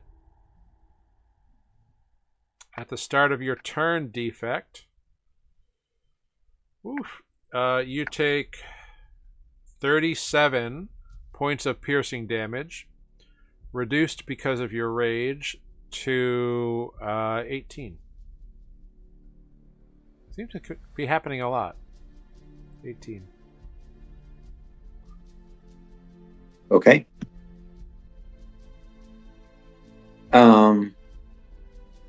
Well, Defect will again be reckless inside his body, and Be reckless in the number body. one. It's not like there's any downside to being reckless in there. He's already being digested. An 18 will hit, so that's great. Great news. for 16. Uh-huh. Ooh, nice. And the 26. 26 will also hit. Very nice. All right. Anything else from Defect? I guess not, because Nope, that's it. you're in the gullet of a worm. Well, the worm is very upset about all of this. Mm-hmm. And it can only really do one thing. Mm-hmm. So it's going to slither on up and reach down over the tree and bite towards Nereus. Ouch. That is a 33 to hit Nereus for 30. Shockingly, that hit. Yeah, for 38 points of piercing damage. Nereus yelps. Yep. Yelping is a free action, I believe. Yeah, and it's gonna bite down again. With a 31 to hit for another 27 piercing damage. But luckily he doesn't have to make a saving throw or be swallowed because it's a full worm Mouth at the full. moment. Mouthful. Mouth is very Good. full. Cool. Wonderful. That's great. That then brings us to Olive. Yeah. Olive is going to cast Aura of Vitality only once. Why are you doing this twice? Stupid thing. Notably, I can use a bonus action to cause a creature in the aura to regain hit points. Does not specify that I need to see them. So I see where you're going with this, and I will tell you that inside the gullet of the worm, they have total cover and protection from all effects outside of the worm.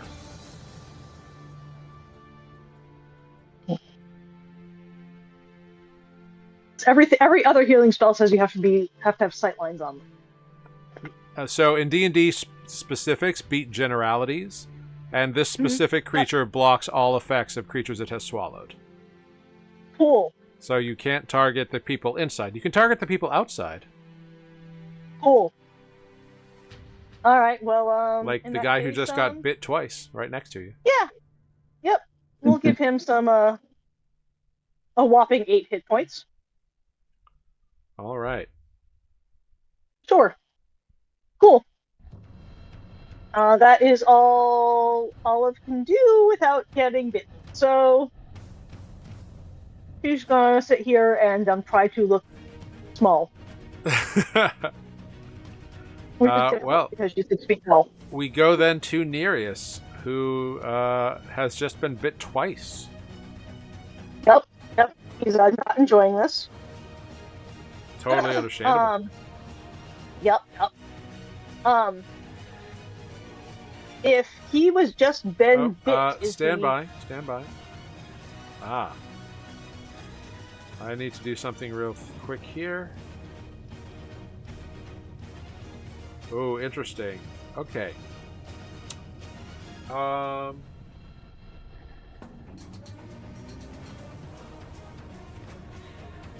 So, actually, we're going to rewind just a bit. Before Nereus' turn, at the same time all of you cast Aura of Vitality and heal Nereus, the worm undulates, and Defect and Agarian are both spewed forth, prone on the ground. Defect, you think you did enough damage to it that it had to it puked you up, essentially. Right, that makes sense. Yeah. upset his tummy. Yeah. Yeah, so it pukes you up, sends you flying. Agarian ends up there. Defect, you land right in front of Olive. And you are prone. So it is Nereus' turn. It's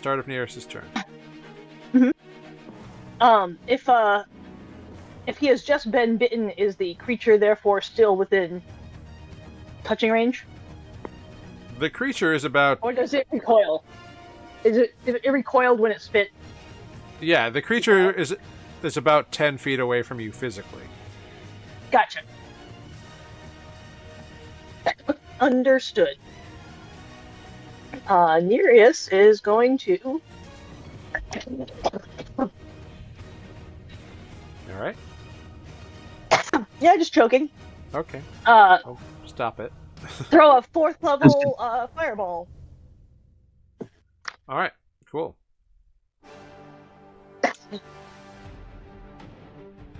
Yeah, it fails. But it's going to choose to succeed instead, so it will take half damage. Sure. That's, guess what? 18. Yeah.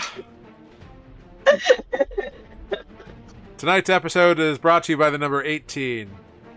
Yeah, I have a little baggie of nerds here that I've been... and there's 18 left in them!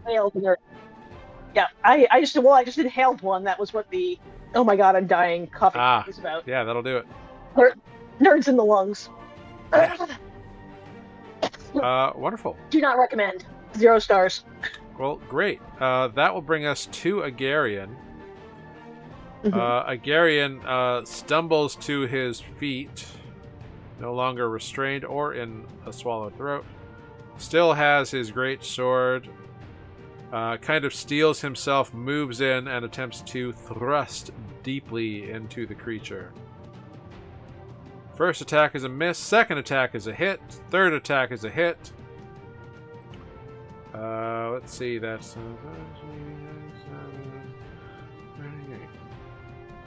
all right. Solid hits from Agarian.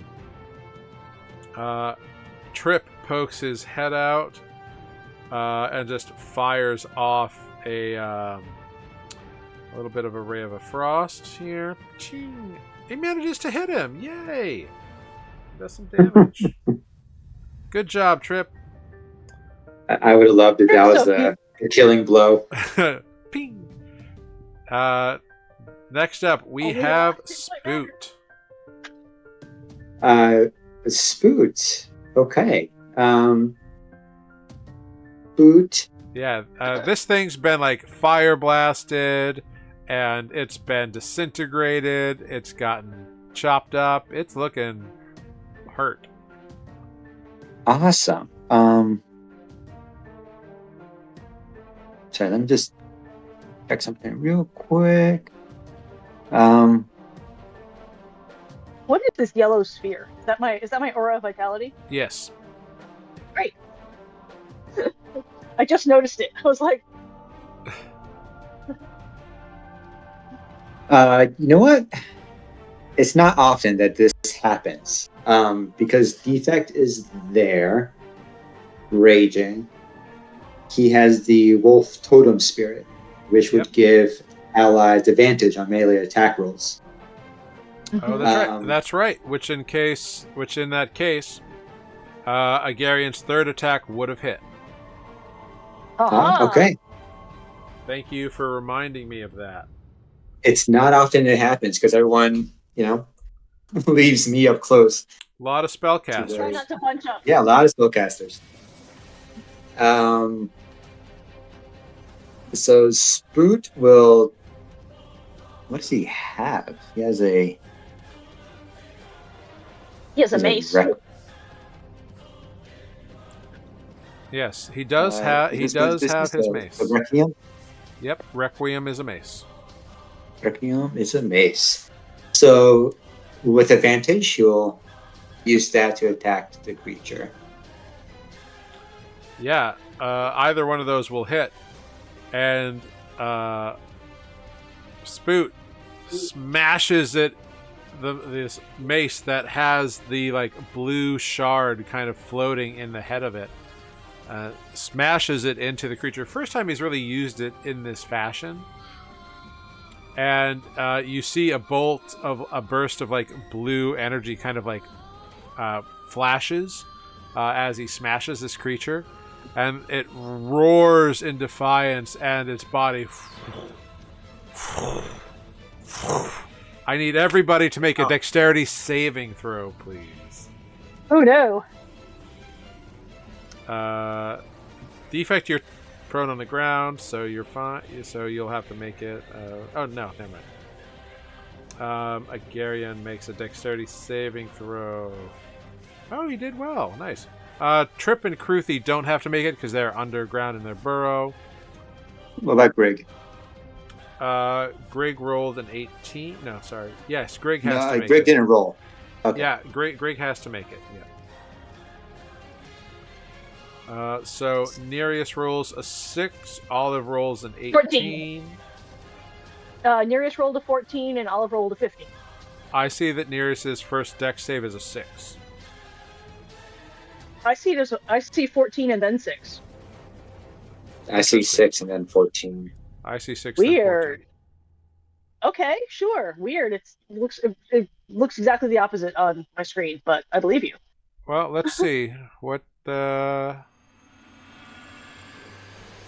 Nope, it's not in that log. I tried to check the log, but it's different. Yeah, on mine I see 6, 13, and 14, 21. Well, a 6 will fail, an 18 will succeed, a 19 will succeed, a 17 will succeed. Defect, did you roll for yourself? Just now, 14. 14. A 14 will succeed. So everybody except Nereus succeeds and manages to dodge out of the way. The creature like crumples to the ground and like a big pile of like debris flings up. Nereus takes 10 points of bludgeoning damage just from shrapnel and debris.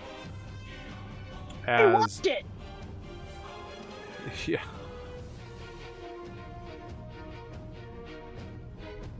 But the worm thing smashes to the ground and does not move again.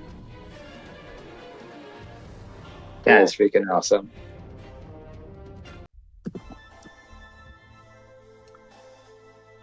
Yeah. So this giant thing has just fallen down. The hole that it like erupted out of, some of its body is still in there, but it seems like it's mostly collapsed behind it. So now it's just this big old metallic fleshy carcass thing. Cool. And it's right next to your tent that has a rock in the middle of it.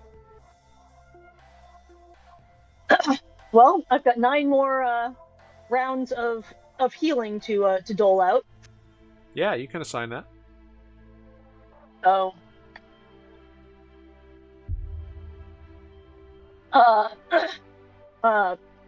Defect for those 2. Thank you. Agarian for the next 2. He nods his appreciation. And then Olive's going to take a look around and see who else hurts. Who else needs it? Make a medicine check. Greg is okay. 23. I really wish it would stop rolling twice. I'm really tired of that. Yeah. Well, Agarian is still hurt. Nereus is very hurt. And you're hurt. Cool. Oh, yeah. Alright. Spoot is also a little hurt, but he's okay. So the 15 to Nereus. Wonderful. That was 1, 2, 3, 4, 5, 6. 2 to me. So that's 11 for me. And 1 more to Defect. Right. And it rolled twice. So if you get 3 more. 3 more? Yeah. All right. Wonderful. So I'm just being super sensitive. There we go. Okay. So while you're doling out this healing, what is everybody doing? I guess Defect will try to move the rock out of the tent. Great. Make a strength check or an athletics check. Well, no, you're just kind of push a rock. It's a strength check.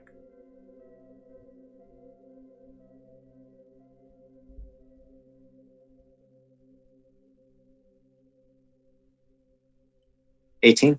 Yeah, with very little difficulty, you're able to like and roll it off of the tent and just kind of, which like you know that there's like stuff inside the tent, but it doesn't seem like there is as you're rolling the boulder off. But yeah, it rolls right off, no problemo. Does the tent appear damaged? Yeah, it does not. Like, it does not appear damaged. well, that's nice. Yeah. So, do we think the giant dead thing on our doorstep is going to attract scavengers, or maybe scare off other creatures? Make a nature check.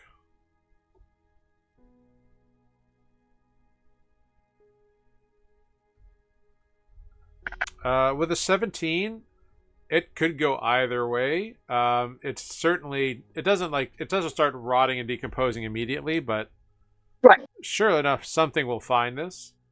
Whether or not anything would want to eat it is another question. Right. Does it look delicious? I'm going to go with probably not. Not particularly, I would imagine. But hey, who's to say what you find interesting except you?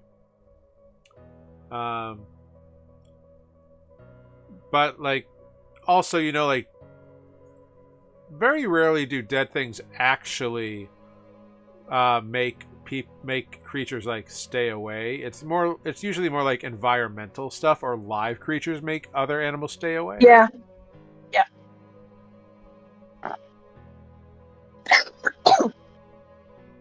I don't know. I'm real tired, but I'm inclined to think that maybe we don't want to sleep next to this thing.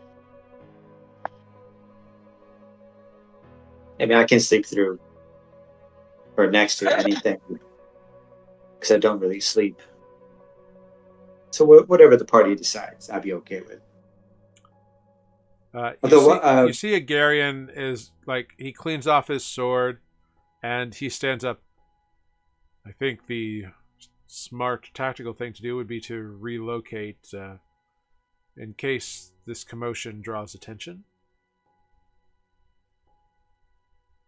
Yeah, I don't think we need to go far, but I think maybe we should, the tent packs up easy enough. Yeah, I'll say the magic word and watch the tent start to fold itself. Yeah, the tent folds up while you all. So the 10 minutes the tent is folding up.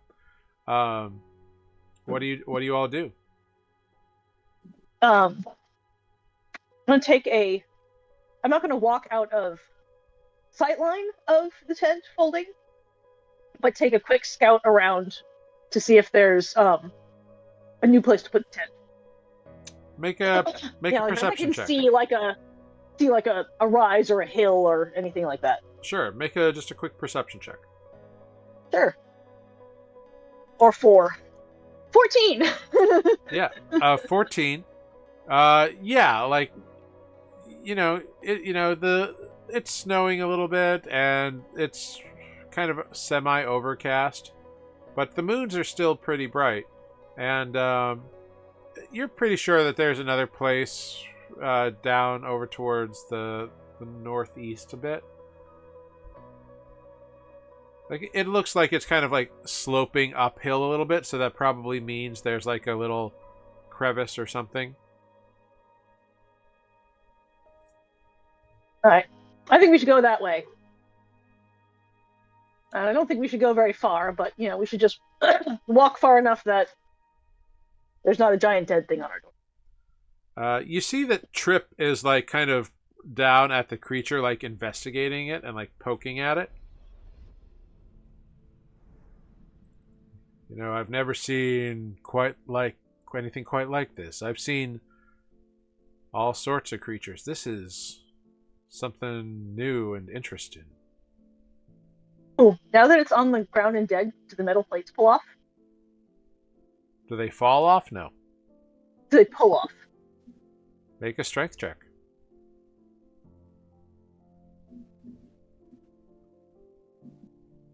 Nah. Nope. No. Nope. Definitely part of the creature. It was worth a shot. Yeah, totally.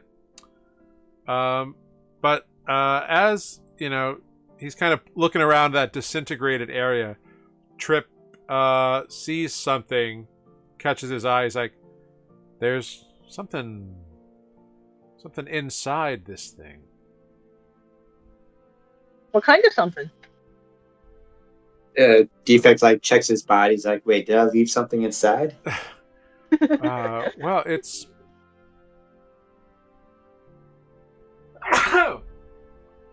Bless you. Damn! Sorry about that. Ooh. So Trip kind of looks inside and it's like, I'm not entirely sure, but it's almost like it's shiny, like the end of a like a marble almost. Grab it. Oh, I'm not putting my hand in there. Olive will go and Deep- attempt to Oh, yeah, sure, go ahead. put her hand in there. Yeah. You stick your hand in and like reach, and you can see it once Trip points it out. You reach your hand in there, and you take 3 points of piercing damage from all like the spines along the inside of this creature. Fair. But you pull out a black orb that looks very similar to another orb that you have in your party's possession.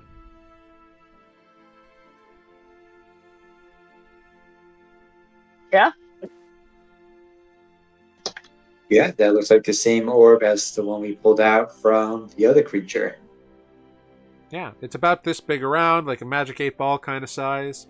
And it is black and just has a weird sensation to it as you hold it, almost like a vibrating urge. It's weird. Olive's gonna roll it around in the snow and get some of the creature goo off of it.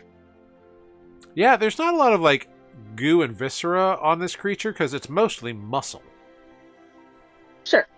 But yeah, you can clean it off in the snow. Clean off the blood and the goo and the whatever's on it, so it's a clean orb. Yeah. Yeah, it is shiny. It is very much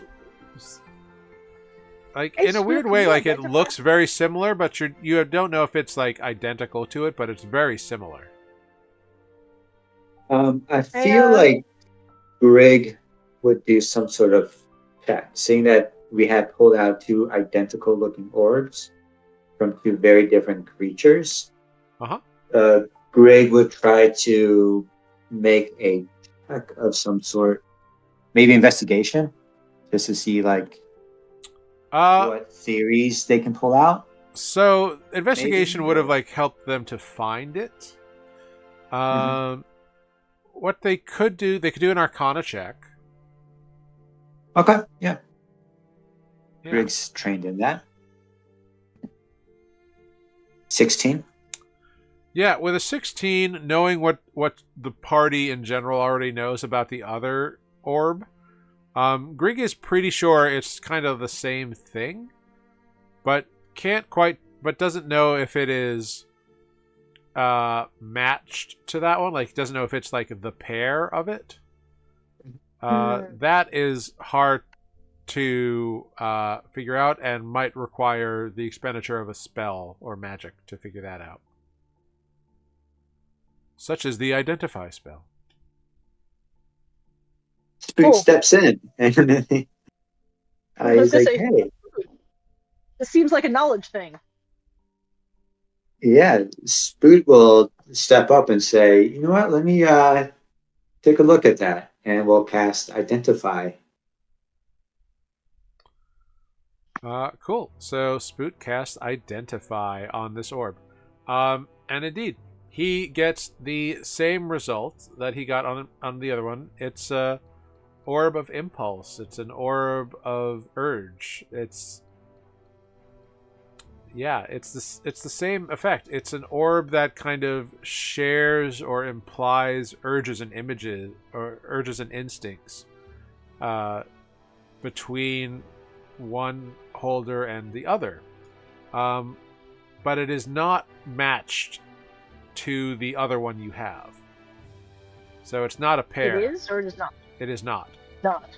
So these are They're hunting two of the same thing, but they are not a pair.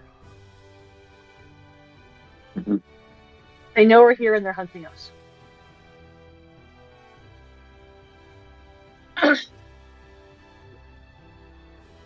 If only we could sleep in the demi-plane somewhere. But we cannot. I think they're gonna keep finding us. It's a good thing. That means we're getting close. Sort of. Means we are not going to sleep well. Possibly ever again.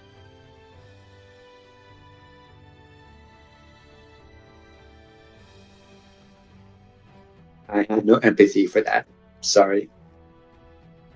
But I can assist. We can, you all can sleep in the tent now, and I can take the final. Are we on the final watch? What watch was this? It doesn't matter because you would have to start all over again to get a long rest. Got it. But I All right, believe well, it I'll was take the third first one. watch. All right, so you relocate the tent, and you settle in for another long rest. Go ahead, Defect, since you're taking this first one, and roll me a d12, please.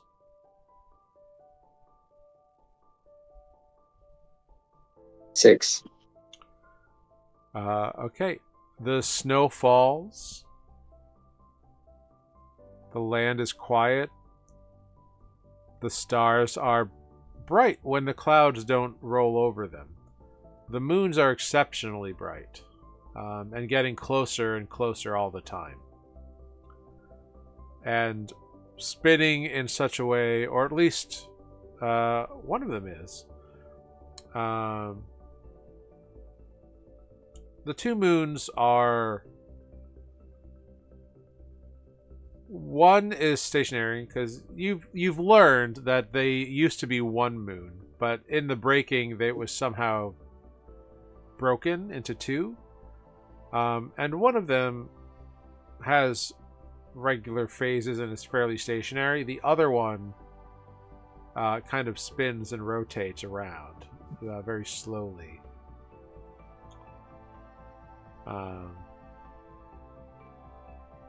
Yeah. But they are looking more and more like they are going to line up. Mm-hmm. But it is quiet. And throughout all the other watches, because you rolled what you rolled, the night is quiet. And around late morning, everybody gets a full rest. So you can all apply a long rest. And as you wake up and kind of put yourselves together, I think that's where we will end tonight's episode of Nuuli Forged. We'll end it a little bit early. Sure. You successfully defeated this worm creature in the middle of the night. That swallowed a few of your friends, so well done there. And we will pick up from the end of that long rest in the middle of a day in 3 weeks, because the next 2 weeks I am in Ecuador. Oh, a fabulous time in Ecuador. Yes, it's going to be a good time. I'm looking very forward to Want it. to hear all about it? We're looking for somewhere good to go in February. Cool. Yeah. Como está to Espanol? Did you just say how are you doing to Spanish? What? How is your Spanish? Oh, I have none. I have none. I'm screwed. I will be relying on others to translate. because we will I am not a our gifted best to this student of language. I don't know if you can tell from my English, but I do not speak well. So, thank you all for joining us. Thank you, players. I hope you had some fun. I hope you had some interesting time in your dreams. How were your dreams? How did you feel about that little curveball? I like that little segue. Hey, I want to Very explore it a little bit more. grounding and relaxing. Interesting. What Yeah, I want to explore it a little bit more. what did you think about what you learned, Defect, or Mike? I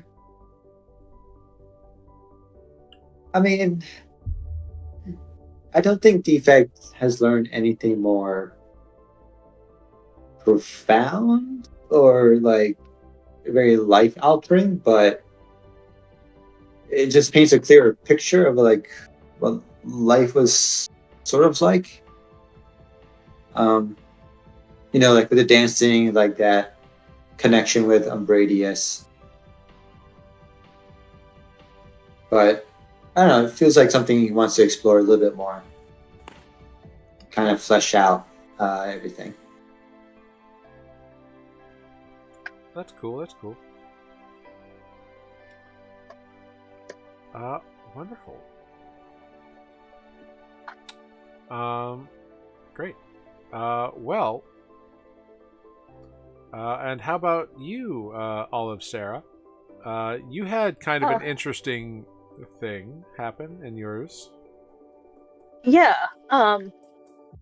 She's kind of interested in Defect has the null shard on right now, yes?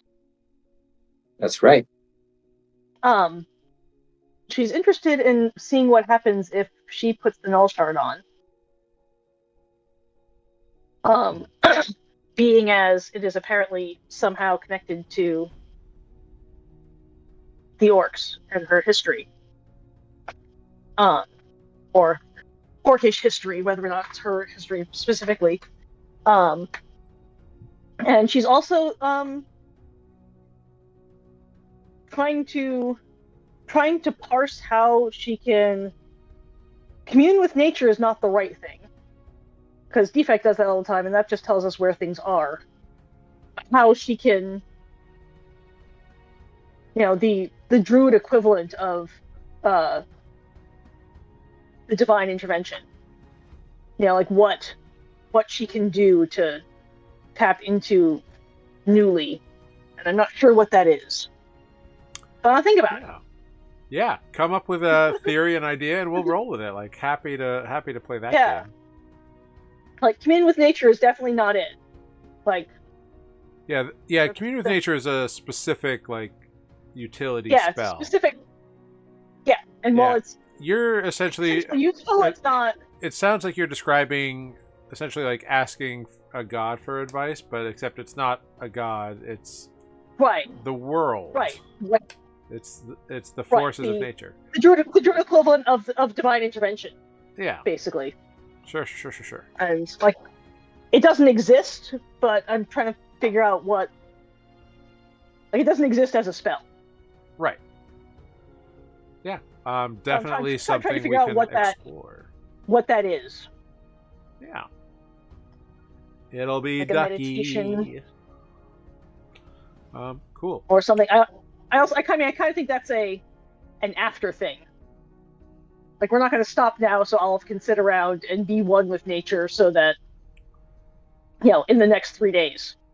Yeah. Well, we'll have to find out what you're going to do, because it is about 2 days you have left or so, and you're about 25-ish miles away. Or well, I guess you're closer to 20 miles now. Because you traveled after times are running short. Sorry? Times are running short. Yeah. But you're also close by, hopefully. And you just gotta get that last leg, and actually what you have to do is you all have to decide what you are going to do, because you are within essentially a day's travel. But you also we have 2 days to kill. Yeah, you also know you're not supposed to like preemptively do it. Right, you're not supposed to get there early. Yeah, and like there's still like canopy cover, so like you haven't gotten like a full like view of the area. So like, you'll have options to discuss when we return on. I guess it will be December 5th. Is that correct? That's about right. Yeah. Sounds about right. Something akin to 6th, that. One, 6th two, maybe? three, Or four, 6th. five, six. Yes, you're right. The 6th. I know the 3rd is a weekend, so yeah, so 6th. Yeah. Well, wonderful. Well, once again, thank you for being here. Thank you, everyone, for joining us. Thank you for watching us on YouTube. Do all YouTube-y things and all that. Let's go around and say our goodbyes. I'll figure out who we're going to hop into a raid for. Let's start our goodbyes with Mike, with Defect. Yes. I've been Mike. I've been playing Defect and Spoot and Grig.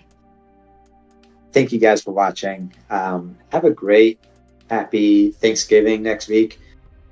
Enjoy your time with loved ones, friends, family, and we'll see you in the month of December. Wonderful. And going down to Olive. It's me. There's so many options here. I have been Olive. My name is Sarah. We are Nuuli Forged on all manner of social media platforms. NUULIFORGED. Follow us, like us, subscribe to us, whatever you do on whatever platform. You should do those things because we're cool. And mostly all we post on these things is, hey, come watch our show. So all you'll be spammed with is reminders that we're going to do a show. Not a big deal. And we're cool, and you want to know these things because you want to watch it. I think my little Instagram reels before each thing are cute. I try to change it up and They like are. do little things. They're adorable and sparkly usually. I try to make them fun because I have no idea what I'm doing. So I'm like, how about this one? How about this one? Yeah. So yeah, we're in all those places, including notably on YouTube. You can catch up on our previous 123 episodes. Is that where we're at? We're in episode 125. All right, so you can catch up on our previous 124 episodes. So you can figure out what's going on here, like we know. Anyway, happy Thanksgiving if you're in the U.S. and celebrating Thanksgiving, and see you next month. Yeah. Wonderful. Thank you so much. And thank you all again. I have been Jared, your humble dungeon master here on Nuuli Forged. It's a crazy time in the world. Have some empathy. Be kind. Be safe. Hug a friend. Make out with somebody. Fun. Consensually. And, be chill. Be cool. We're going to raid the Legends of Evantris tonight. They're playing some D&D over there. So hop in this raid. Let them know that they've been newly raided. And we will see you all in 3 weeks on December 5th. And that is that. Have a great time. Goodbye, everyone. Goodbye. Bye. Bye.